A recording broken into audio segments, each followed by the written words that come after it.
Damos la bienvenida a este webinar de la Academia Internacional de Sexología Médica junto al académico, amigo, el profesor doctor Pedro Lacalle. Vamos a presentar a Pedro, que es doctor especialista en ginecología, en obstetricia, sexólogo, profesor de sexología en varias universidades, facultativo del Hospital Materno Infantil de Torre Cárdenas. En Almería es el vocal de investigación de la Sociedad Española de Intervención en Sexología y obviamente es un miembro de la Academia Internacional de Sexología Médica, que es un gusto volver a escuchar en nuestros webinares al doctor Pedro Lacalle hablando de modernismo en sexología médica. Pedro, gracias por la colaboración y qué lindo escucharte nuevamente. Bueno, muchas gracias, Santiago. Como siempre, agradecerte que me hagas un hueco en este foro tan interesante y tan diverso. Y bueno, no podía yo faltar con alguna aportación y contribuir al conocimiento un poquito, o por lo menos a compartir conocimiento, ¿no? Conocimiento sexológico. Y además con tan buenas amigas y amigos como tengo en la academia, ¿no? Qué lindo. Bueno, antes de nada yo quisiera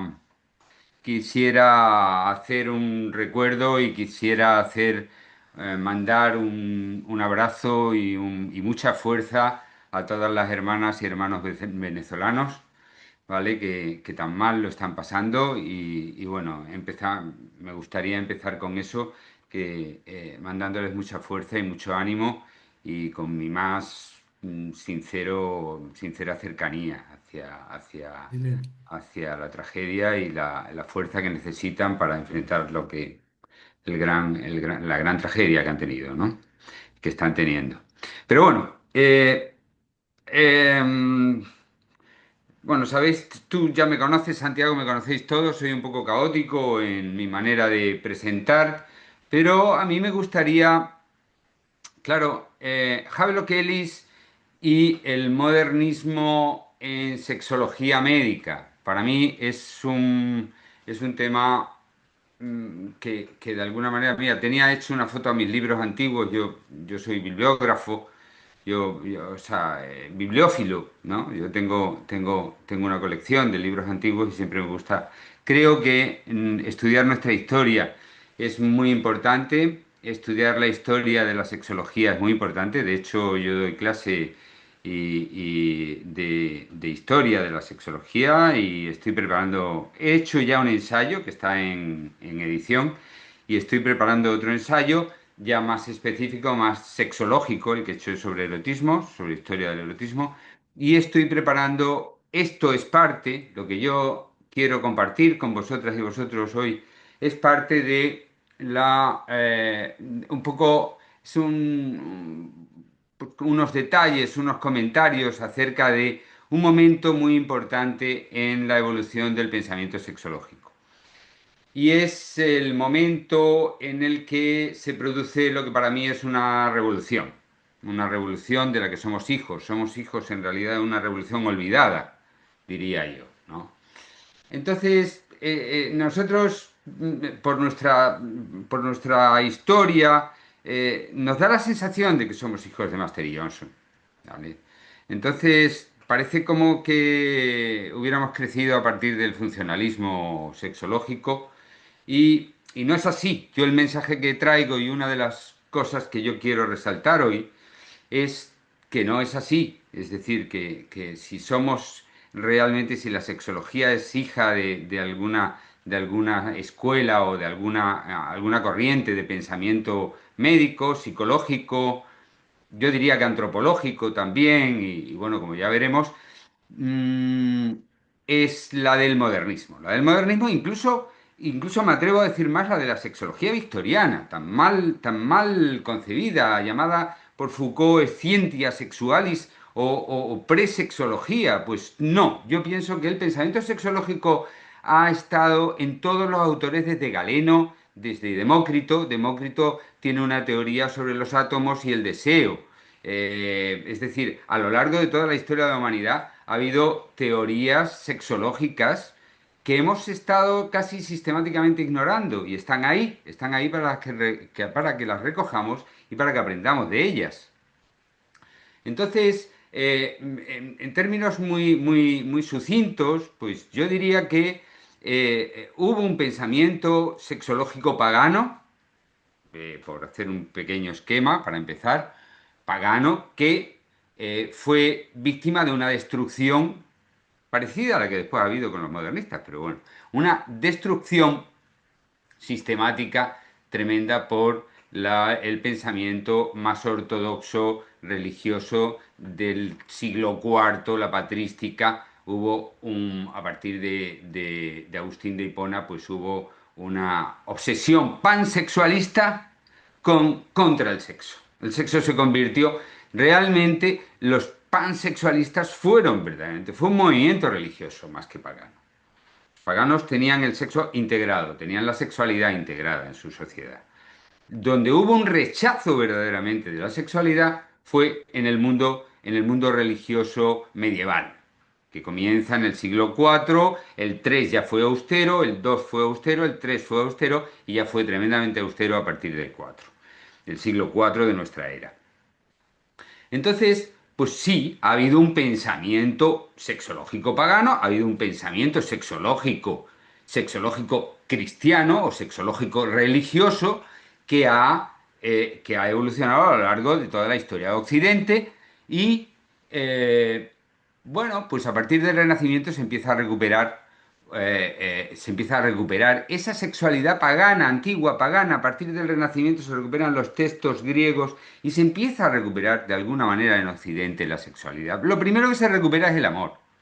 El amor en el medievo, en el siglo XII, el amor cortés, el tal, pues es el amor lo primero que se recupera. Pero después ya en el Renacimiento sí se recupera verdaderamente una erótica y se recupera una anatomía. No hay nada más que ver la similitud entre los dibujos de Leonardo da Vinci y las imágenes de la resonancia magnética actual. Es decir, se recupera la anatomía, que es la primera ciencia sexológica, científica sexológica, con la que Occidente empieza a recuperar el sexo como ciencia, ¿no? Bueno, pues vino la Ilustración y, lógicamente, después de casi 2 milenios de hegemonía antisexual, pues viene la Ilustración. En la Ilustración, como en todo, pues no es uniforme. La Ilustración, debutamos los sexólogos o debuta la sexología con un texto tremendo de Tissot, que es el onanismo, una disertación física sobre las enfermedades producidas por la masturbación, que responde a una manera de pensar iatromecánica, vitalista, ¿vale? Es decir, tiene el sentido de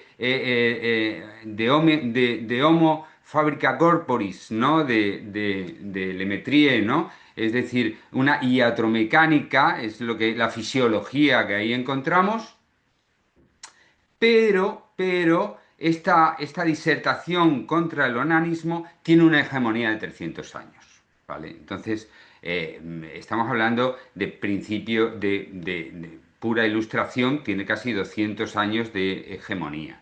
Ya veremos cómo, pero el caso es que durante la ilustración sí hubo textos muy importantes que sí correspondían ya a una mentalidad positiva acerca del sexo. Por ejemplo, Bienville, Mendeville, perdón, pues es un autor que cree que la satisfacción y el placer egoísta eran saludables y que su prohibición no haría otra cosa que aumentar las desviaciones sexuales.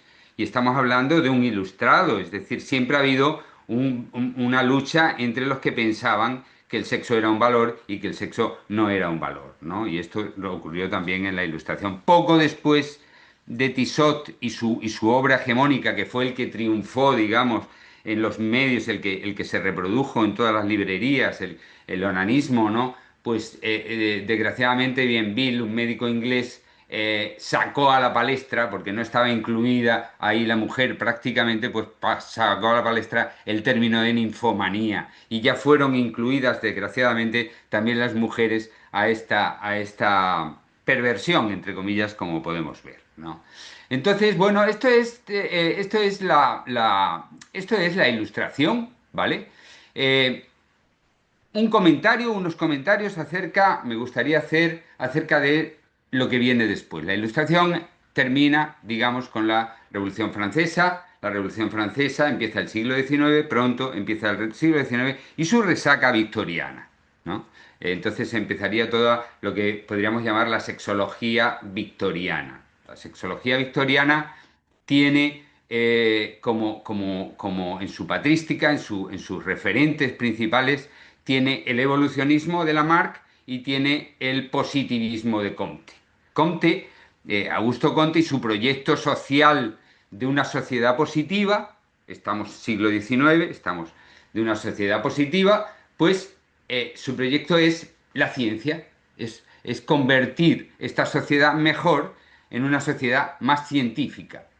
¿Y cuál es el autor que nos interesa a nosotros como sexólogo que recoge Comte? Pues a Robert Gall.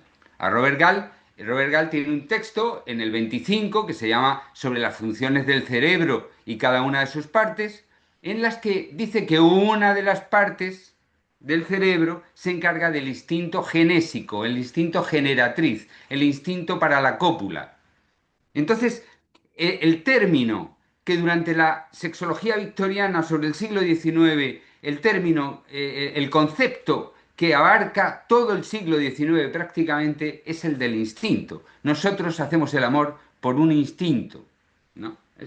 Sería un poco y claro, el instinto que tiene muchas cosas positivas, porque ya no es la iatromecánica anterior que no tenía, sino si tú piensas que el instinto, que además está localizado en el cerebro, el instinto, el instinto más animal en el cerebro posterior, estoy hablando de Gall, de Robert Gall, el instinto más animal en el cerebro posterior, el instinto más sofisticado o en su versión más poética, ellos mismos dicen que la parte el instinto es responsable desde nuestra animalidad más absoluta hasta el poder hacer poesía, ¿no? Pues entonces Comte está muy contento de haber encontrado un autor que le permita plantear el evolucionismo cultural, sexual, evolucionismo cultural sexual. Y esta es un poco lo que nos encontramos en el siglo XIX, la búsqueda de la evolución social, sexual, hacia el hombre o la mujer más frentuda, más moral, digamos, ¿no? Un poco ese sería un poco sería ese el panorama que habría. Aquí en el siglo XIX tenemos los principales textos, los primeros textos sexológicos.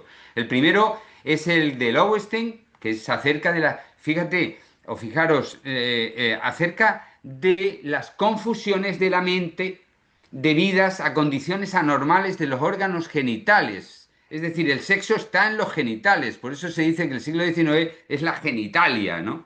O sea, porque se localiza en los genitales, ¿no? Estas son ideas del XIX, ideas victorianas, ¿no? Bueno, pues ese es el primer texto, es del 24. Después tenemos a Hausler, por ejemplo, por decir una corriente positiva, que hablamos siempre de corrientes más positivas, corrientes más negativas. Hausler escribe un libro sobre la relación del sistema sexual con la psique en general y en él dice que el onanismo, las conductas y las prácticas sexuales, por ejemplo, el onanismo tiene una influencia sobre la psique en la corriente de Tissot, pero también la inhibición sexual, el sexo insatisfecho, tiene una consecuencia sobre la psique. Este es Hauler, es medicina especulativa alemana y hace esa tesis. Pero al mismo tiempo, o poco después, se produce la primera edición de la psicopatía sexualis, que no es de Krafft-Ebing, indudablemente es de Kant, que es muy similar a Tissot. Kant lanza el concepto de la fantasía morbosa, ¿no? Como todo esto como patología, ¿no? Muy parecida es patología moral, muy parecida a la le llamaban los teólogos la delectatio morbosa, ¿no? Digamos que es lo que podríamos llamar una patología médica de tinte moral, ¿no? Bueno, poco después, ya a mediados de siglo, empieza la teoría de la degeneración, con tres autores fundamentales. La degeneración tiene su primer autor en un autor muy interesante, el primer psiquiatra, el que creó las instituciones psiquiátricas se llama Esquirol, y su alumno fue Moreau de Tours, que fue el que primero hizo las investigaciones sobre las alienaciones. Su hijo, Paul Moreau de Tours, escribe un libro que se llama Las aberraciones del sentido genésico. Y esto nos interesa porque es el primer autor que dice que el sentido genésico es un sexto sentido y que tiene su propia, digamos, que tiene un campo de estatuto y funcionamiento propio. Es decir, el sexo como una entidad con estatuto propio, dentro de lo que era, y al mismo tiempo es el primero que habla del componente hereditario, de la degeneración. Esa es la primera teoría de la generación, digamos que una teoría más civilizada que la de su colega posterior, Morel, que prácticamente Morel habla de la degeneración como una involución religiosa y la aplica casi como al pecado original y lo establece con la degeneración moral. Todo esto estamos hablando no de grandes perversiones, estamos hablando de onanismo, estamos hablando como veremos ahora en Kraepelin, de lo que significaba una perversión, ¿no? Después ya fue Valentín Magnán, que fue colega de Charcot, el maestro de Freud, y colega de Breuer también, el colaborador de Freud, y bueno, Manan tiene una teoría de la degeneración más light, digamos, más biológica, más de que hay un problema en el circuito con una que es hereditario, pero es una predisposición hereditaria sujeta a condiciones ambientales. Ese es el concepto que se tiene sobre las aberraciones o perversiones sexuales. Bueno, ya a finales del 19, pues está la gran psicopatía sexual de Krafft-Ebing que todos conocemos y en la que es el primer trabajo monográfico y donde se encaran la cuestión sexual es tratada de manera monográfica desde un punto de vista médico-legal, pero sí con toda una teoría sexológica muy a lo Magnan, muy sobre la degeneración. Krafft-Ebing a pesar de haber nacido en el centro sur de Alemania y ser un liberal alemán, bueno, pues es liberal con respecto a algunas cosas, pero sigue la teoría de la degeneración de Magnan y habla de la perversión. ¿Qué es perverso? En el prefacio de Krafft-Ebing de Pierre Janet dice que en el siglo XIX una psicopatía era el comportamiento sexual impulsivo considerado indeseable a finales del siglo XIX. Todo lo impulsivo, indeseable, era una perversión, ¿no?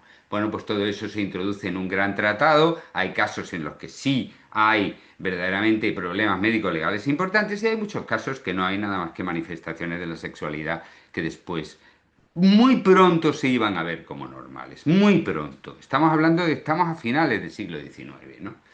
Bueno, pues ese es, ¿qué pensaban? Ahí ya había, Krafft-Ebing pensaba en la ley monosexual, es decir, Haeckel ya había producido la bisexualidad originaria de todos los seres humanos, y entonces pues pensaban que naturalmente tendríamos que tender a ser monosexuales, no intersexuales, como después diría Hirschfeld, sino monosexuales, y la mayoría de los problemas vendrían de ahí.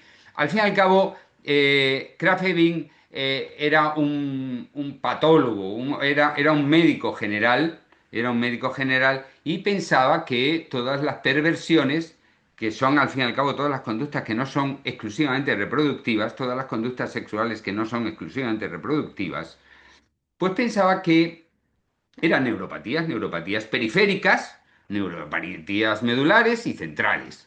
Las centrales le llamaban neurosis sexuales. Y dentro de las neurosis sexuales, pues estaban pues, las hiperestesias, como eran la ninfomanía y la satiriasis, estaban las parestesias, como el sadismo y el masoquismo, y estaba el fetichismo y el sentimiento sexual contrario, que para él, para Krafft-Ebing, era un fenómeno degenerativo también. Y entonces, en ese final de siglo se produce un acontecimiento que para nosotros es muy importante como sexólogos. Y es lo que Davidson llama la aparición de la sexualidad. ¿Qué ocurre? Hemos hablado de la genitalia, el centro genital para explicativo de todas las conductas sexuales durante gran parte del siglo XIX.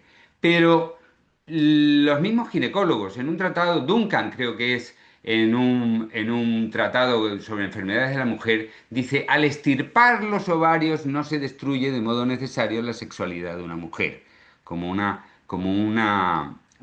reflexión acerca de qué es la sexualidad y qué es la genitalia, ¿no?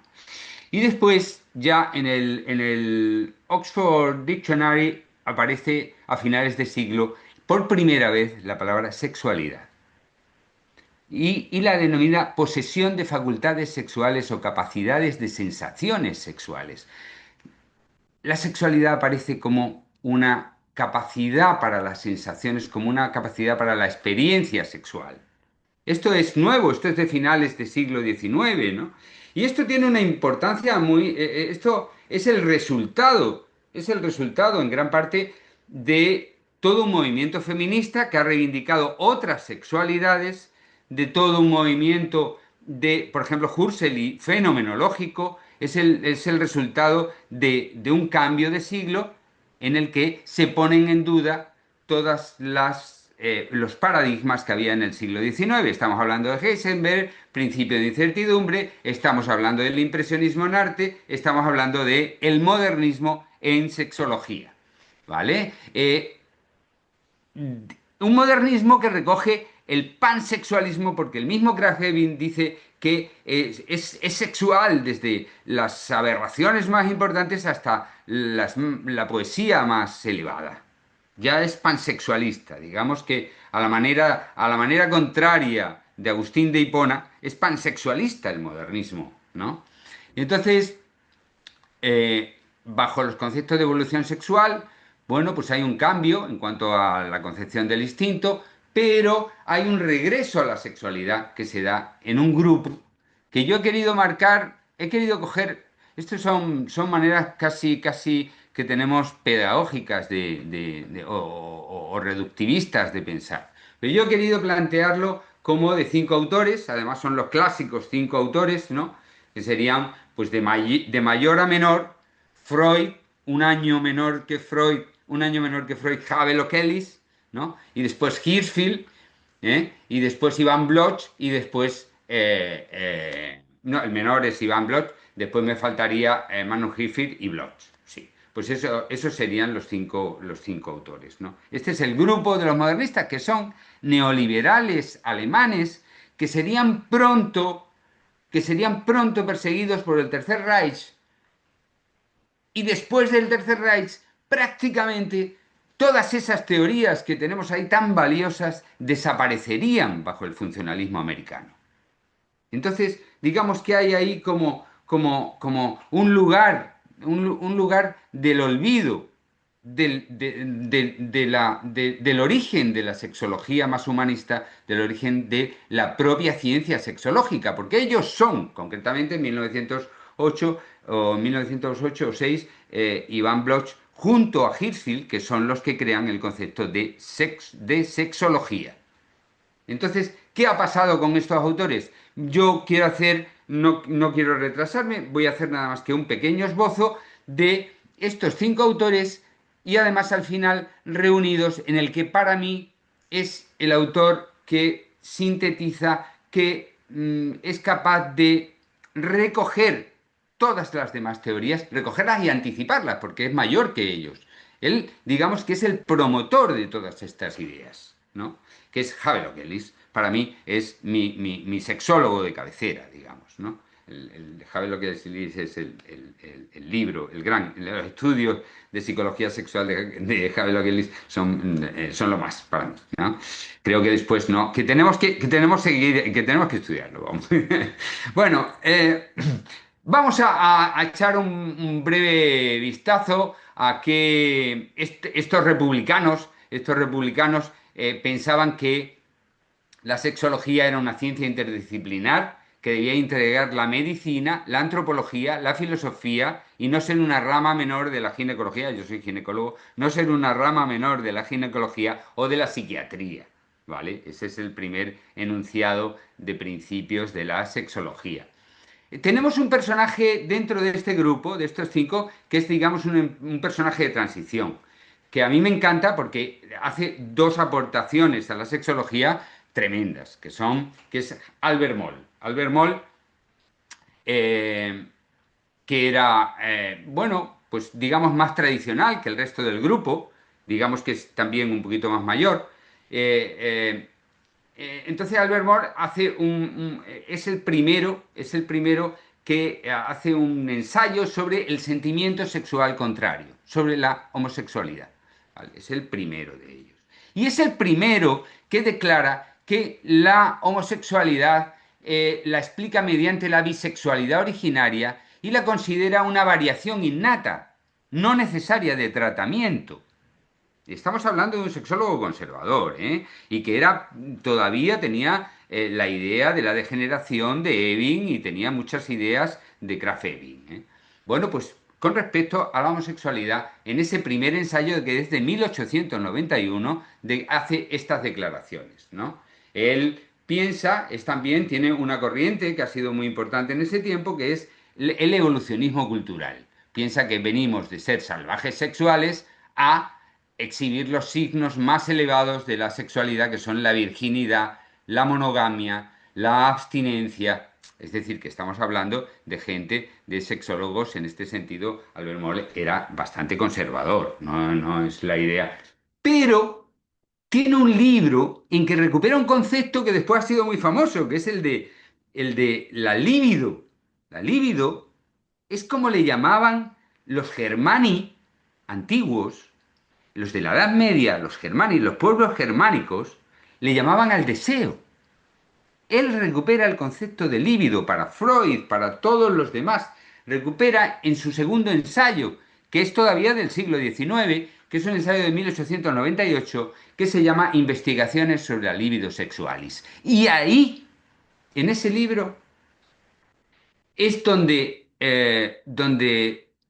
expone su teoría de que del instinto sexual piensa que está compuesto por dos instintos. El del deseo, que son representaciones imaginarias, que es el deseo de contacto, y el de inmediatez de la respuesta sexual o de eyaculación. Le llama, ojo, un personaje tan clásico, le llama tumescencia. Y eso lo hace, además, y dicho por Ellis, eso lo hace en deferencia a la erección femenina. Porque como todos sabemos, la erección femenina se llama habitualmente no erección, sino tumefacción, por la capa albúgina tan fina que tiene el tejido eréctil femenino.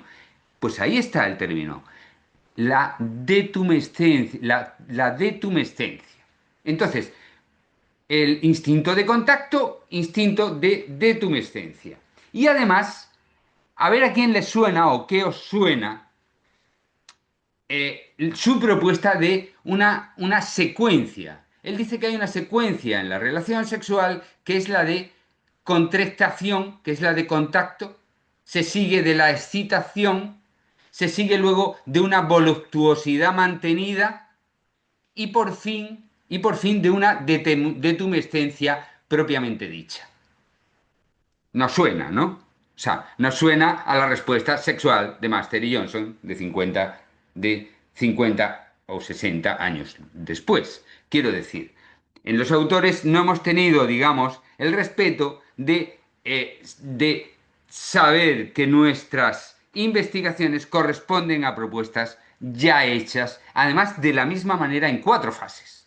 Estamos hablando de una secuencia de Albert Moll 1989, ¿vale? Perdón, 1889. el siguiente autor sería Hirschfeld, que es el activista, que es el de por la ciencia, la justicia. Sería un activista en favor de los derechos de la mujer, de los derechos de la anticoncepción, de los derechos de la homosexualidad. Él es el luchador por el uranismo, el que llamó uranismo por Ulrich, ¿no? Entonces sería un luchador de los derechos partidario de la reforma sexual.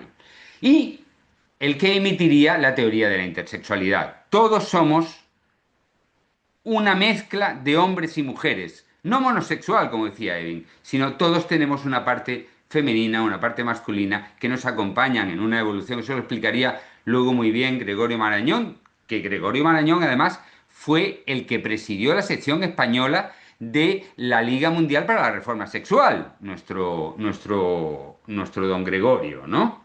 Entonces, bueno, pues este sería Magnus Hirschfeld, su teoría de la intersexualidad, utilísima en la clínica, por cierto. Bueno, pues ese sería su aportación. Y por último, o no por último, el último personaje antes de entrar en el Nellis sería Iván Bloss con su aportación de la antropología cultural. Iván Bloss decía que la perspectiva antropológica, el relativismo cultural, era fundamental para pensar en sexo, y ahí se adelantaba a Malinowski, se adelantaba a Margaret Mead y se adelantaba a todo el relativismo cultural de los años 70. Es decir, tenemos unos autores absolutamente, digamos, modernos y, bueno, con propuestas que todavía están por seguir elaborándose. Pero ya voy a terminar en 5 minutos. Voy a intentar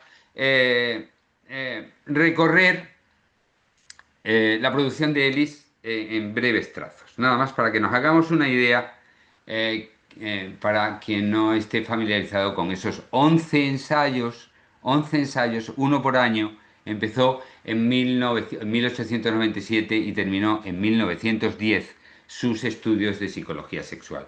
Y como veremos, en esos estudios está reunido casi todo lo que estoy contando de sus coetáneos. Lo que pasa es que casi adelantándose, diríamos que sería el que es capaz de reunir y que aportar nuevas ideas a la idea, para comprender lo que para él era la principal tarea, que es comprender la cuestión sexual. Cito textualmente en el prefacio, cito textualmente a Ellis, dice de sus estudios: no hay campo, se refiere a la inversión sexual y a la vida sexual.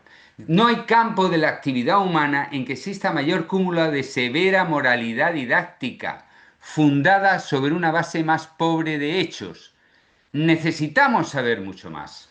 Ya tenemos bastantes descripciones de grandes perversiones sexuales, que no son más que extremos raros y últimos de una cadena de fenómenos que podemos estudiar a más provecho y a mayor proximidad de nuestro hogar.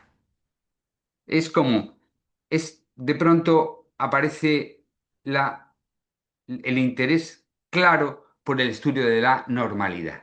No, no normalidad, del funcionamiento normal, no de la gran patología. Este es el signo, esta frase para mí reúne el signo de lo que es la despatologización, la perspectiva de despatologización, que lo vamos a ver en sus ensayos. En el primer ensayo es la inversión sexual, es de 1897, prácticamente como el de Moll, un poco 2 años posterior al de Moll. Y él dice que la homosexualidad es una variación de la intersexualidad.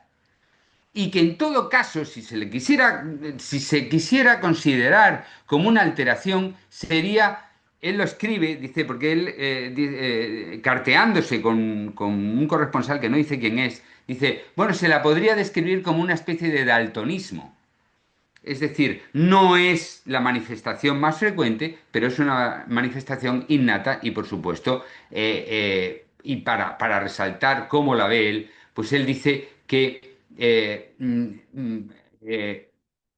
es la responsable de un proceso natural, y cito textualmente, que con alguna frecuencia produce actividades más nobles de las que posee la vasta mayoría de los que nacimos para consumir los frutos de la tierra. Es decir, porque además están muy bien escritos y son grandes, grandes poetas, ¿no? Iván Bloss no me da tiempo en el seminario a leeros, pero bueno, pues sí tiene, sí tiene. Después de la inversión sexual tiene una trilogía que es la evolución del pudor, el fenómeno de la periodicidad sexual y el gran autoerotismo, ¿no? En la evolución del pudor recupera a Iván Bloch. Es decir, dice textualmente, concibe el pudor fisiológico anterior al anatómico.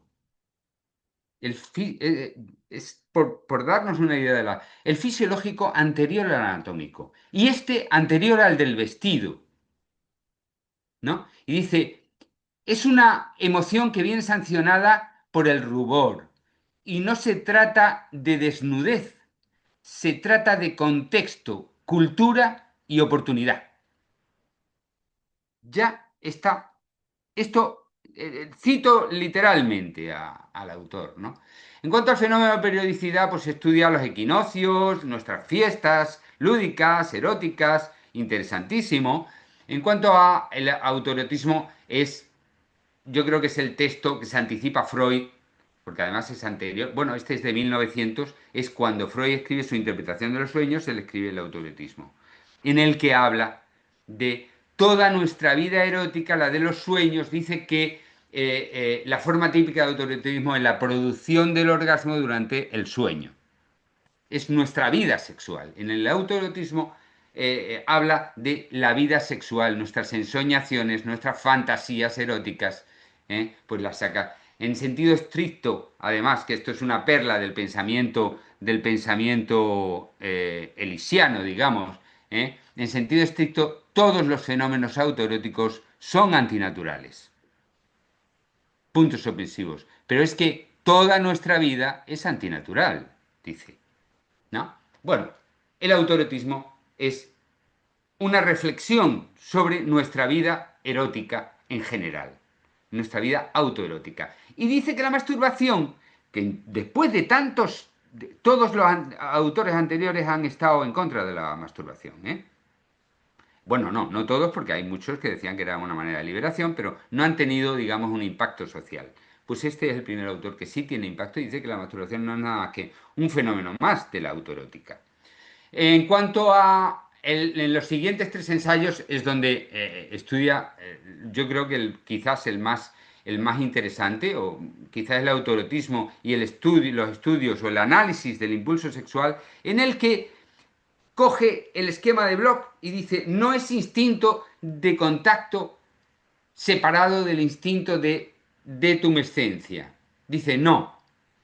Por cierto, el deseo no se lo inventa Kaplan. Todos estos autores no hacen nada más que hablar de deseo. Entonces, no es el instinto.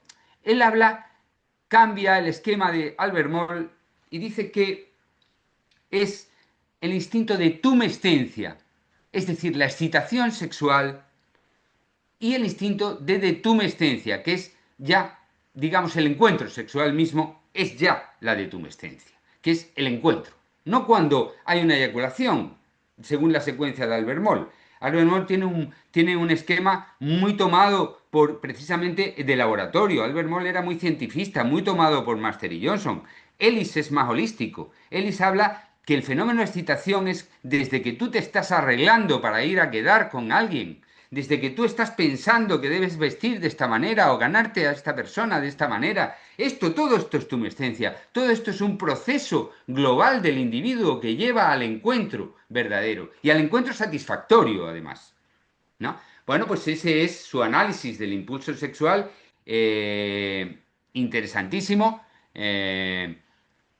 Digamos que Ellis entiende que la tumescencia es el todo psicológico del impulso sexual, la parte más prolongada y significativa del proceso. Después, en cuanto tiene un texto, el segundo ensayo de esa trilogía es Amor y Dolor, en el que, bueno, pues reflexiona acerca del mecanismo central que asocia la fuerza y la excitación. No vamos a entrar, hay mucho escrito además sobre sadomaso, no vamos a entrar. Sadomasoquismo lo trae Krafft-Ebing y todo esto, como conocemos. Y después habla del impulso sexual de las mujeres, en el que defiende la rehabilitación de lo que considera una tendencia moderna a menospreciar el impulso sexual femenino. Combate toda la idea victoriana del ideal de mujer frígida y de mujer. Es más, él cree que las mujeres son más sexuales que los hombres y aconsejaba el galanteo tierno y prolongado con la mujer, el cunilingus y el coito reservado. Esto como retazos, ¿no? Porque no quiero extenderme. Y después el maravilloso ensayo, otra trilogía, 3 años después, estamos hablando de 1906, con su maravilloso ensayo El simbolismo sexual, en el que habla de la cristalización. Dice que el simbolismo sexual, dice que es el mecanismo por el que ocurren todos los fetichismos, pero también todos los enamoramientos. Habla de posaba sus labios en el vaso donde ella bebía y si era posible de donde el sitio exacto de donde ella había bebido. Es el simbolismo sexual que está en esa cristalización, la asocia a Stendhal, y en esa cristalización por el detalle, la significación erótica del detalle entra en un discurso freudiano en realidad, porque Freud y él eran colegas, hablaban mucho y se carteaban mucho y estaban al unísono, digamos, ¿no? No nos va a dar tiempo a hablar de Freud, pero sería el quinto en liza, ¿no? Y bueno, tiene el mecanismo de tumescencia que si lo lees ves mucha investigación que después se dijo que solo se había hecho ya por Dickinson, que es verdad que son nuevos tiempos, son más científicos y el cientificismo indudablemente viene en el siglo XX, ¿no? Y después, bueno, pues ya habla sobre el estado de la preñez en la que aboga por la sexualidad durante la gestación y por último, en su último libro, en 1910, acerca de la relación del sexo con la sociedad, en el que apoya, este es 10, en el 6, Freud tiene su libro de el malestar, no el malestar en la cultura, sino la nerviosidad moderna y la cultura y la moral sexual cultural, ¿no? En el que entonces él nombra específicamente la obra de Freud y dice que efectivamente es necesario más pasión y menos represión. Y además, pero no estamos hablando de un autor de la liberación sexual exactamente. Como lo entiende Ellis, dice que sin la autocontención, la vida sexual degenera en orgasmos triviales. La finalidad legítima de la contención es la experiencia más enfática de liberación sexual. Tiene un concepto específico de esto, ¿no? Y después también tiene algo que ahí dice algo de lo que después se retracta, pero dice que era muy romántico, digamos, que cuando termina la atracción física y psicológica, el matrimonio también ha terminado, ¿no? Después ya lo corrige con respecto al bienestar que puede dar y tal, ¿no? Y después habla del deseo de variedad como una inclinación psicológica fundamental que hay que tener en cuenta. Es partidario del matrimonio bien avenido y libre. Dice que el problema de la prostitución es por no saber gestionar matrimonios un poquito más libres. O sea, tiene ideas en ese sentido también, pues muy modernas. Entonces, yo ya para terminar, diría que el modernismo sexual supone la recuperación de aquella sexualidad pagana, digamos, pre, pre, de aquella sexualidad concebida como un valor anterior o anterior a nuestra era que se mantuvo hasta el siglo II o por ahí. Bueno, pues hay una recuperación, pero hay también un pansexualismo que debe ser ahora por nosotros elaborado. ¿Hasta qué punto? ¿No? Y después hay una mirada comprensiva de la sexualidad. El modernismo son partidarios de la igualdad, forman por todas partes de las reformas sexuales, la igualdad, la democracia, el respeto a la variación sexual. La variación, que es igual de hablar de diversidad. Ellos son los fundadores de la intersexualidad. La teoría de la intersexualidad de Hirschfeld es la diversidad sexual. O sea, estos son autores que se adelantan a su tiempo, con mucho tiempo, y a las identidades, por ejemplo, ¿no? La teoría de las identidades Hirschfeld, ¿no? Y después también el método de Ellis. Ellis, cuando encara un problema, lo estudia antropológicamente, lo estudia culturalmente, estudia científicamente y además hace exposición de casos. O sea, una metodología sexológica que después no se ha considerado y que yo creo que es para validarla. Después, todas las ideas de la reforma sexual, que son, pues, para tener diálogos, para montar mesas en nuestros congresos sobre estas cosas, pues yo creo que... Y después, yo creo que nos deberíamos de preguntar, ¿no? Pues, ¿qué hemos hecho con el modernismo? Está claro que el modernismo fue deconstruido por una cuestión político-geopolítica, ¿no? Pasó todo el contenido intelectual de Europa después de la Gran Guerra, la Segunda Gran Guerra, pasó al continente, a Norteamérica y lo que y ya vino en forma de un funcionalismo en el que se olvidaron todas estas teorías. Bueno, ¿qué hemos hecho con el modernismo? Pues esa es la siguiente capítulo del próximo webinar. Bueno, está, Bueno, qué interesante, Pedro, por Dios. Qué interesante todo. Sabes que estamos muy justos de tiempo, pero yo no quería terminar sin este comentario de nuestra amiga, la doctora Elena Sepúlveda de Chile, que te hace una pregunta. Y dice sí. Elena, ¿cómo aterrizamos hoy las teorías de Havelcock en la evaluación de las personas en el ámbito sexual con las conductas que hoy estamos viendo? Diversidad, neurodivergencia, etcétera.